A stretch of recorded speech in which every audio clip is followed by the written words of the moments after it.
一提到虚弱，人们往往会不由自主地联想到那些步履蹒跚的老年人，或是因病卧床的病患。然而，在当下这个快节奏、高压力的社会环境中，越来越多的年轻人也开始感受到了身体的掏空。他们常常在忙碌的工作后，发出我好虚啊的感叹，并急于寻找各种药物或补品来迅速填补这份虚弱。但事实上，虚弱并非一种可以轻易被药物或补品所解决的状态，它更多的是人类生命进化过程中的一种自然表现。从生物进化的角度来看，虚其实是一种高等生命特有的智慧。在人类进化的漫长历程中，我们的身体逐渐变得越来越复杂，功能也越来越强大。但同时，这种复杂性也带来了一个问题：如何有效地管理和分配生命能量？虚弱的出现恰恰就是生命为了解决这个问题而进化出的一种策略。它让我们的身体在经历了一段时间的高强度活动后，能够进入一种相对低能耗的状态，从而延长整个生命周期。想象一下那些进化上低于人类的动植物，比如鱼类，它们在繁殖季节会集体洄游到特定的海域产卵，然后纷纷死去。对于它们来说，生命的终点就是繁殖的完成。再比如竹子，它们一生只开一次花，开花后就会迅速枯萎死亡。这些低等生命的繁殖过程往往与它们的生命终点紧密相连，它们在身体最强壮的时候完成了繁殖任务，然后生命就戛然而止。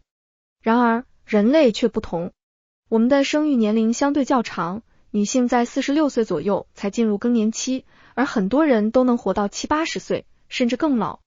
这意味着，在我们的生育功能完成后，还有很长的一段时间需要度过。这段时间里，我们的体力和精力会逐渐下降，体质也会变得相对虚弱。但这种虚弱并非全然是坏事，它实际上是我们生命能量细水长流的一种体现。通过虚的方式，我们的生命得以延长，让我们有机会在更长的时间里体验生活的多彩和美好。那么，为什么现代的年轻人会更容易感到虚弱呢？这背后其实有着深刻的社会和环境原因。首先，科技的发展让我们的生活变得越来越便捷，但同时也剥夺了我们很多身体运动的机会。电梯、汽车、智能化设备等现代工具的出现，让我们越来越依赖于它们来完成日常活动。结果，我们的身体逐渐失去了原本应有的活力和耐力，变得越来越虚弱。其次，现代社会的多元化和信息爆炸也给我们带来了巨大的压力。随着社会的快速发展和竞争的加剧，我们不得不面对越来越多的挑战和机遇。这些挑战和机遇带来了无尽的欲望和追求，让我们背负了沉重的心理负担。长期处于高压状态下，我们的身体自然会感到疲惫和虚弱。面对这种不可抗拒的变虚规律，我们应该如何应对呢？首先，我们需要正确认识和理解虚弱。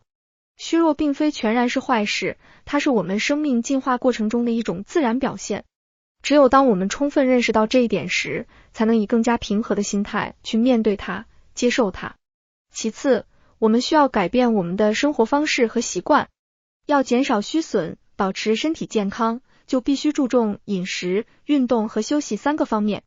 饮食上要均衡摄入各种营养素，避免暴饮暴食和偏食。运动上要适量进行有氧运动和无氧运动相结合的训练方式，增强身体的耐力和力量。休息上要保证充足的睡眠时间和良好的睡眠质量，让身体得到充分的恢复和休养。除了生活方式的改变外，我们还需要学会调整自己的心态。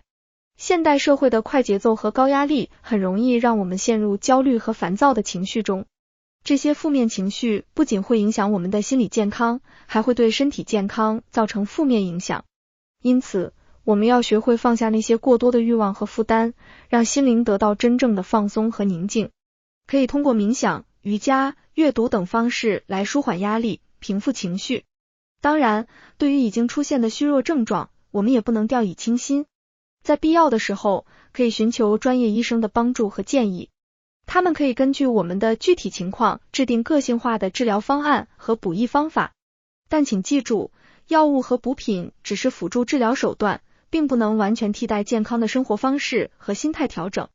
最后，我想说的是，虚并不可怕，虚也不意味着生命的终结。相反，虚是我们生命进化过程中的一种智慧体现，它让我们有机会在更长的时间里体验生活的美好和多彩。